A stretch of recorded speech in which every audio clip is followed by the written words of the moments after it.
प्राचीन चित्रकलेचा अनमोल साठा, शतकानुशतक पोटाशी सांभाळून ठेवणाऱ्या जगप्रसिद्ध अजंठा गुहांच्या पायाशी औरंगाबाद आणि जळगाव जिल्ह्यांच्या सीमारेषेवर वसलेलं एक चिमुकलं खेड मौजे पळसखेडा.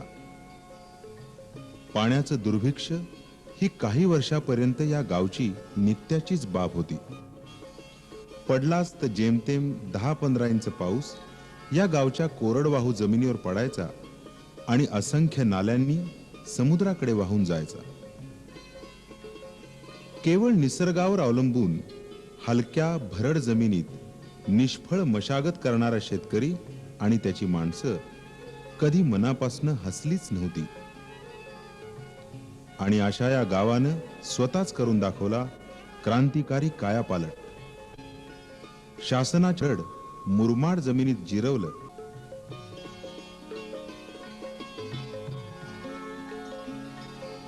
पळसखेडच्या या भरड जमिनीत बांधून ठेवलेल्या पाण्याचा काटकसरीनं वापर करून कवितेच्या संगतीनं फुलवलेल्या फळशेतीविषयी महानोर म्हणतात, ही पळसखेडची जमीन सगळीच 3000 एकरची जवळपास जमीन आहे. पण टेकड्या टेकड्यांची हलकी बरड जमीन की हिच्यामध्ये ज्वारी बाजरी हुलगं जरी आलं तरी खूप चांगला पाऊस झाला तरच येतं, नाहीतर येऊ शकत नाही अशी परिस्थिती आहे. माझी स्वतःची जी जमीन आहे तिच्यामध्ये आईवडिलांनी स्वतः कष्ट केले आणि त्यातून करत असताना स्वतः विहीर खोदली. त्या विहिरीला पाणी मिळालं. 2-5 वर्ष खोदकाम केलं, पाणी मिळालं. तिथे आम्ही केळीसारखं पीक लावलं. 1-1.5 एकरचे केळीचं पाणी त्याला मिळालं. पण ते पाणी जे होतं ते कधीतरी पावसाळा जास्त झाला तर ती केळी यायची किंवा इतर पिकं यायची. पावसाळा कमी झाला तर उभी केळी सुकून जायची. आणि असं सुकून जात असताना संबंध आर्थिक परिस्थिती, कर्जबाजारोपण आणि आम्ही संपूर्ण मोडल्या जाणार अशी परिस्थिती माझी आणि गावची होत होती. गंमत अशी झाली की त्या परिस्थितीतून कमी पाण्यावर येणारं पीक कोणतं करता येईल असा विचार केला आणि हे करत असताना मोसंबीची निवड केली. 1 एकरचं जेवढं पाणी होतं तेवढ्याच पाण्यामध्ये आम्ही 1000 झाडं म्हणजे 6 एकर 16x16 अशी लावून पाहिली. आणि अशा अवस्थेमध्ये जी काही 1000 रोपं झाली त्या 1000 रोपांनी 61 साली मी पहिल्यांदा लावली. लावल्याच्या नंतर 65-66 67ला ती सुरू झाली थोड्याफार प्रमाणामध्ये. आणि 67 नंतर ती इतक्या चांगल्या प्रमाणात आली की केळीच्या उत्पादनापेक्षा कोणत्याही उत्पादनापेक्षा जवळजवळ 4 पट 6 पट 10 पट उत्पन्न तिचं सुरू झालं. आणि त्याच्यातूनच ही सगळी जमीन उभी राहिली. या पद्धतीने गावातल्या लोकांनी नंतर झाडं लावली आणि या गावामध्ये आज 40-50 हजार झाड मोसंबी, केळी, ऊस आणि 8माही बागायती अशी 1000 एकर झाली. परंतु मुख्यतः हे जे मोसंबीचं पीक आपल्याला समोर दिसतंय हे मोसंबीचं पीक आता 4000 झाडं आम्ही स्वतः लावली. 4000 झाडं कमीत कमी पाण्यामध्ये आणि ठिबक सिंचनमुळे अधिक चांगल्या पद्धतीने आम्ही ही उभी केली. आणि मोसंबीचं सबंध मार्केट जे आहे आणि आमचं जीवनमान जे आहे ते अतिशय चांगल्या पद्धतीने याच्यातून उभं राहिलेलं आहे. या मोसंबीच्या झाडाच्या सुरुवातीलाच आम्ही येताना सगळ्यांचं स्वागत करतो आणि या स्वागताच्या पासूनच सगळ्यांच्या पावलांच्या पुण्याईने आमचं शेती पिकते असे आमची समजूत आहे. येणारे लोक येतात, मार्गदर्शन करतात, सांगतात. विचार विनिमयाने शेतकऱ्यांनी आणि कृषी अधिकाऱ्यांच्या सगळ्या मार्गदर्शनाने ही सगळी जमीन जी आहे ते फळझाडांमध्ये हळूहळू आणावी. याशिवाय या अडक्या जमिनीचा पांग फिटणार नाही असं मला वाटतं. आणि म्हणून अशा पद्धतीनं ही मोसंबी जी दिसते आहे ती मोसंबी आता आपण प्रत्यक्ष पाहाल की आंबेबार आणि मृगबार 1000-1000 2-2 700-800 फळं एकेका झाडावर लदबदलेली आहे. आणि म्हणून झाडातून लदबदले बहर कांचनाचे, घनवाजत गाजते थेंब अमृताचे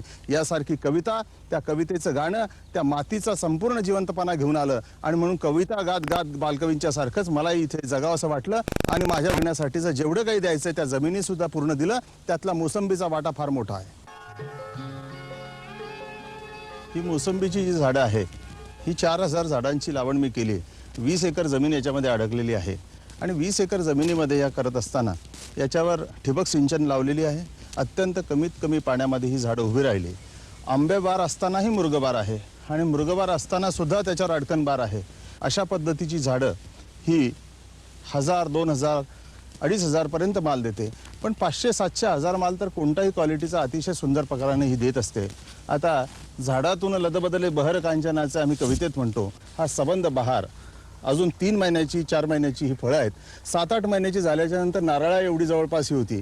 जशी सीताफळं ही अत्यंत मोठी आणि चांगल्या क्वालिटीची दिली तशाच पद्धतीनं हे सीताफळीच्या बरोबरीनंच हे जे झाड सुद्धा याचं क्वालिटी, याच्यातला रंग, याच्यातली जेवढी काही रसाची अत्यंत सुंदर अशा रसाची जी गोष्ट असेल, क्षमता असेल, ही सगळी झाडं देत असतात. आणि या पद्धतीनं ही मोसंबीची 4000ची बाग आम्ही उभी केलेली आहे. या 4000च्या बागामध्ये वर्षभर देणारं आंबेबार, मृगबार, अडकणबार चलित पैसा दर 4 महिन्यातून आम्हाला मिळत असतो. आणि कुठेही अडचणी जरी आली तरी आम्ही त्याचं विक्री ही उत्तर प्रदेश, दिल्ली, नैनी या पद्धतीनं अलाहाबाद, अहमदाबाद इकडे विकतो.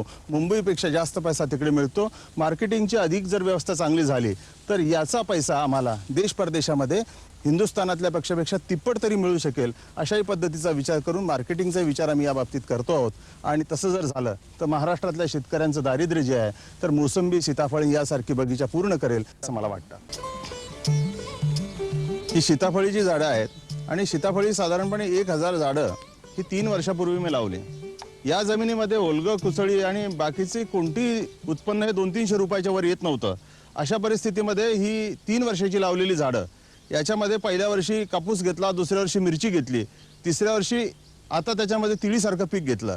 म्हणजे त्याच्यात इंटरक्रॉप घेत घेत अशा पद्धतीने ही झाडं उभी राहिली. आणि 3ऱ्या-4थ्या वर्षी या मोसंबीला जसं 5व्या-6व्या वर्षी येतं, आमच्या सीताफळीला 3ऱ्या वर्षी उत्पन्न येतं.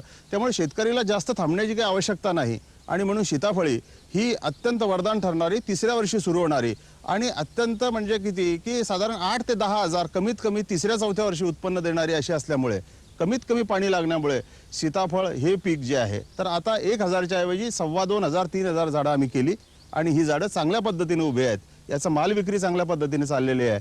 ऑक्टोबर ते जून जुलैपर्यंत सुद्धा पाऊस नसला तरी ही झाडं चांगली राहू शकतात.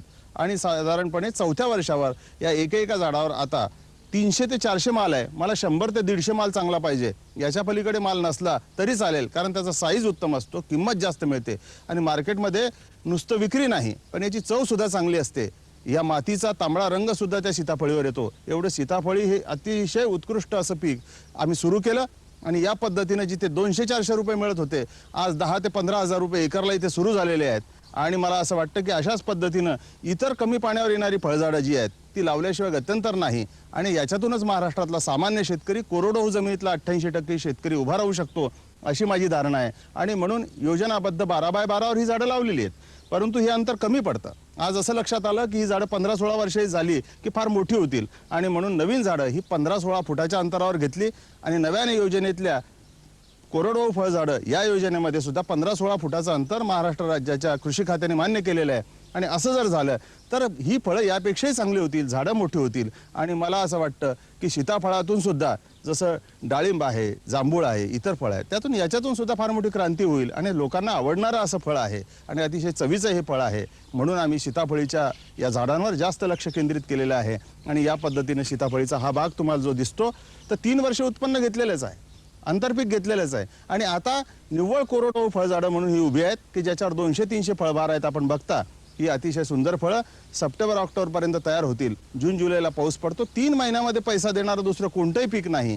आणि केवळ निसर्गाच्या पाण्यावर जगणारं कोण नाही. असं एखाद दुसरं पाणी जर दिलं तर त्याचा साईज वाढतो, चव वाढते आणि अतिशय स्वादिष्ट असं होतं. आज देशात आणि परदेशात ज्या आईस्क्रीमला आणि चॉकलेटला जास्त डिमांड आहे, जास्त मागणी आहे. आणि म्हणून सुद्धा सीताफळी हे जास्त पीक महाराष्ट्रात येणारं आणि अत्यंत चवीचं येणारं म्हणून केलं पाहिजे असं मला वाटतं.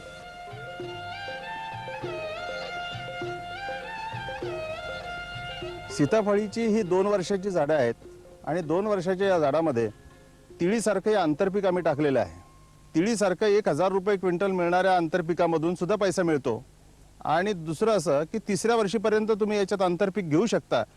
पहिल्या वर्षी, दुसऱ्या वर्षी, 3ऱ्या वर्षीपर्यंत झाडं मोठी होईपर्यंत त्याच्यात आंतरपीक मिळतं. आणि म्हणून शेतकऱ्याला नुसतं झाडांवर अवलंबून राहून चालत नाही, तोपर्यंत त्याचं उत्पन्नही चालू राहतं. आणि म्हणून अशा पद्धतीनं हे तिळीचं जे पीक आहे हे आम्ही याच्यामध्ये टाकलं आणि अतिशय सुंदर पीक हे 1.5 महिन्यामध्ये उभं राहिलेलं आहे. या पद्धतीनं अशी आंतरपिकं घेण्याची पद्धत की ज्याच्यामुळे झाडंही चांगली होतात आणि झाडाची कांतीही वाढते आणि आंतरपिकाचं उत्पन्नही शेतकऱ्याला मिळतं. पर्वतावरील गवत, झाडांच्या पाना फुलांचे व मेलेल्या कीटक शिकाडी ते बोली माही माय सरस्वती माले. शिकाडी ते बोली माही माय सरस्वती माले. शिकाडी ते बोली लेक बहिणाच्या मनी गुपित त्या क्षणामागे पेरली. त्या कवीचं सगळं आयुष्य उभं असतं. बहिणाबाईंना अक्षरांची ओळख नव्हती. असं असलं तरी रोजच्या कष्टांचे अनुभव हेच त्यांच्या कवितेचं संचित होतं. त्यांनी स्वतःच्या भाषेत शब्दरूप केलं. 1880 ते 1951 या 71 वर्षांच्या आयुष्यातलं बहिणाबाईंचं खानदेशी बोलीतलं काव्य आणि त्या काव्याशी घट्टपणे जोडलेलं त्यांचं जगणं घरोट माया वाजे घर घर घर घरी तुन त्याच्या माले ऐकू येतो सुर. त्यात आहे घर घर किड्या पल्या घराची. अरे आहे घर घर त्यात भरल्या भायाची. माहेरच्या आसोद्याच्या आठवणीत रमलेल्या बहिणाबाई जेव्हा लग्न होऊन जळगावला चौधरी वाड्यात आल्या तेव्हा त्या 13 वर्षांच्या होत्या. कुटुंब मोठं होतं, पण पुढे ते विभक्त झालं.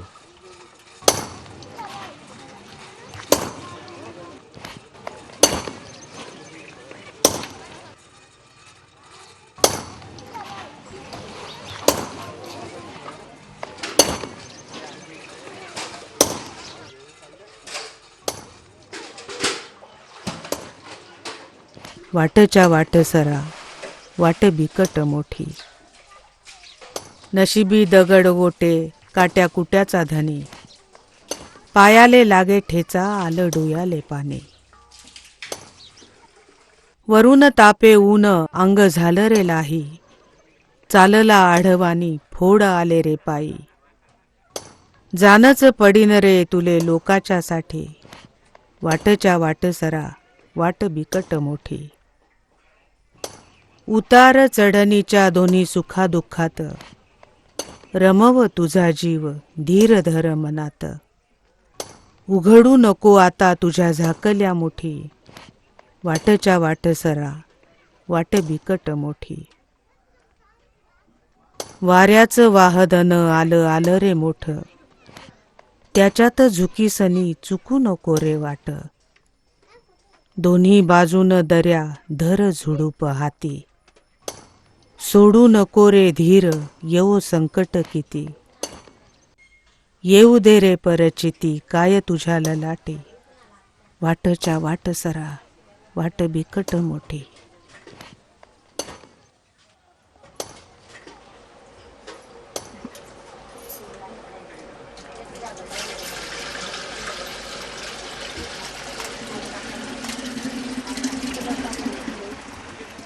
पाणी बर क्या गऊ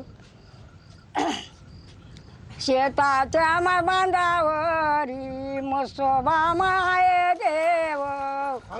बंधू जात जागली भेद नाही एकल्याले देव.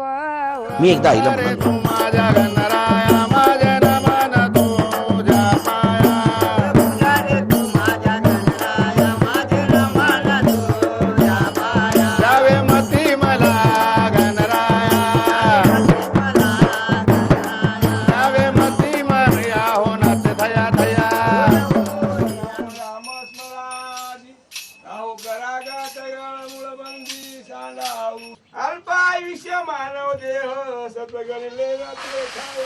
परंपरेने चालत आलेल्या लोकगीतांऐवजी आई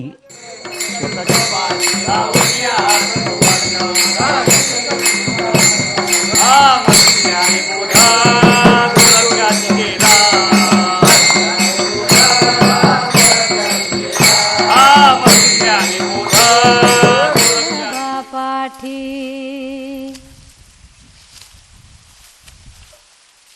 उभे शेतामध्ये पीक ऊन वार खात खात. उभे शेतामध्ये पीक ऊन वार खात खात. तरसती कव्हा जाऊ देवा भुकेल्या पोटात.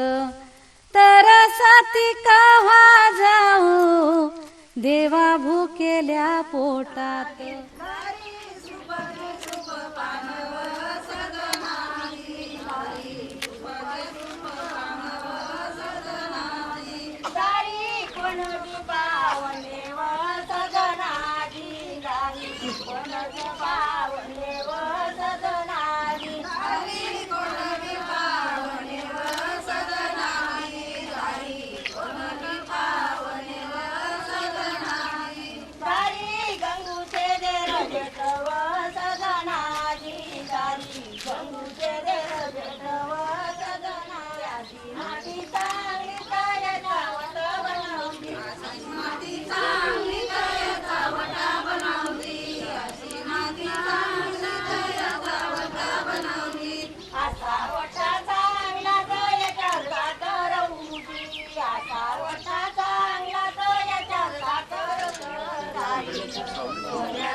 ती धरती पातकाच्या राशी काकडारती देखलिया दृष्टी अवलोका जागे करा रुक्मिणी देव आहे निसुरा वेगे लिंबळण करा दुष्ट वैद्यासी पुढे वाजंत्री वाजे ढोल धमाम गर्जती होतो काकड आरती पांडुरंग रायाची सिंहनाद शंख भेरी गजर होतो माद्वारी केशवराज विठेवरी नाम चरण वंदितो उडा जागे वारे आता स्मरण करा पंढरीनाथा भावे चरणी ठेवा माता सुखवी यथा जन्माची जरा जरा सुटल गगनवार भाग सुकल सारा सुटल गगनवार भाग सुकल सारा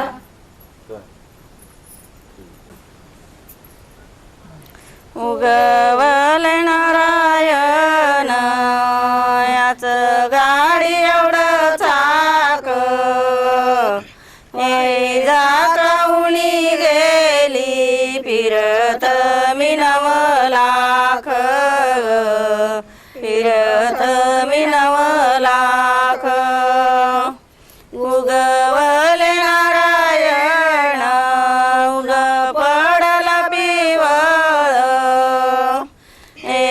दशरथाच्या पोटी राम जन्मले केवळ राम जन्मले केवळ उगवले नारायण उगवले गाव कुशी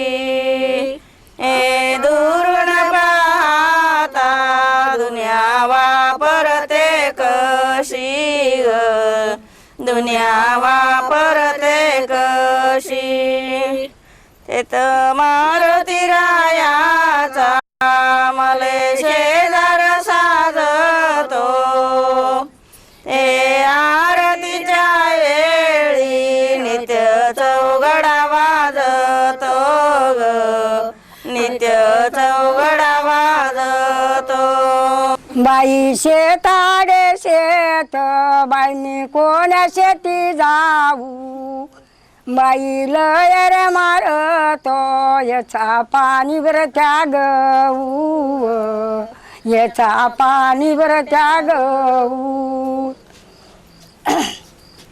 शेताच्या बांधावरी मसोबा माये देव बंधू जात जागली भेद नाही एकल्याले देव नाही एकल्याले देव